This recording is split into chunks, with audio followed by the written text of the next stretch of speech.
Sosialis elitis adalah bentuk pemerintahan yang mengandalkan kekuatan pemerintah di dalam mengendalikan dan membangun ekonomi negara atau government driven force. Sementara market force atau pro pengusaha atau heavy on private swasta adalah pengusaha dan pasar yang menentukan arah ekonomi, bukan proyek pemerintah. Kita melihat sejarah sebentar. Amerika adalah negara yang sejak tahun 1850-an menentukan kebijakan ekonominya melalui market force atau pasar yang mengendalikan ekonomi secara penuh. Sehingga siapa yang kuat dia akan menjadi kaya raya. Benar-benar pasar bebas. Free market, free fight. Mulailah pengusaha kecil teriak-teriak karena selain tidak pinter, mereka minta dimanja dengan peraturan. Namun Amerika itu bangsa yang bengis. Mereka tidak pernah kasihan pada pengusaha cengeng, pengusaha kecil yang cari perlindungan.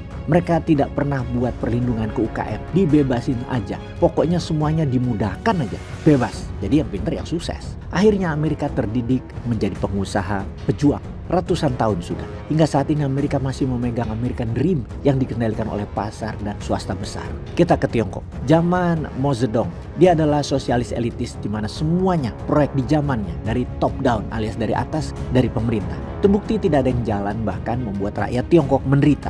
Namun karena Mao Zedong menjabat menggunakan tangan besi yang melawan disperindikan, tidak ada yang berani menentang Mao hingga akhir hayatnya, yang membuat Tiongkok menderita kelaparan panjang dari tahun 60-an hingga 70-an. Reformis Deng Xiaoping menjabat dari tahun 1978 ke 1989, merubah arah ekonomi Tiongkok sehingga bisa meledak sukses seperti sekarang, yaitu meniru Amerika 100%.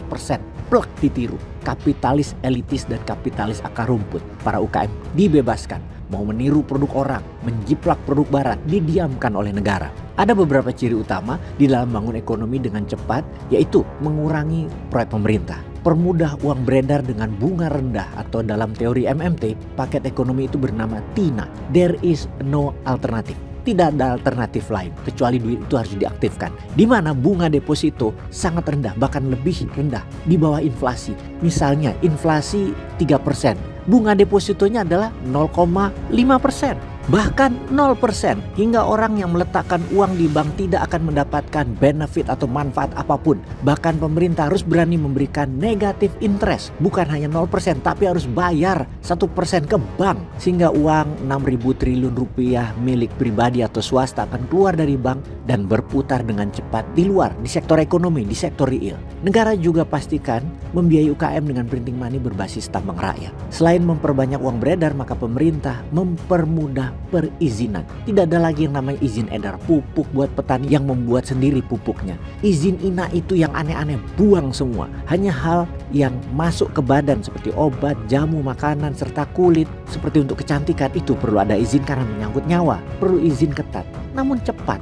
Urusan transaksi mau pakai kripto lokal, pakai emas, pakai rupiah, apapun bebaskan. Dan kalau mau foreign direct investment masuk besar-besaran membangun manufaktur di Indonesia, Indonesia harus bebas korupsi. Maka hukum mati politikus koruptor dan pejabat koruptor, terutama yang saat ini menjabat sampai kira-kira yang menjabat 15 tahun terakhir deh. Kejar dari mana dapat harta mereka saat ini dengan pembuktian terbalik. Miskinkan, sita aset mereka dan siapkan 100 lah yang ditembak mati. Pasti asing masuk karena mereka tidak diperas, dan pengusaha UKM terutama akan gaspol karena tidak akan dipalakin oleh pejabat dan perizinan yang sulit. Bagaimana Pak Prabowo sang reformis baru? Kapan koruptor dihukum mati? Ditunggu loh Pak. Kangen saya ngelihat korupsi itu bebas dari muka bumi Indonesia.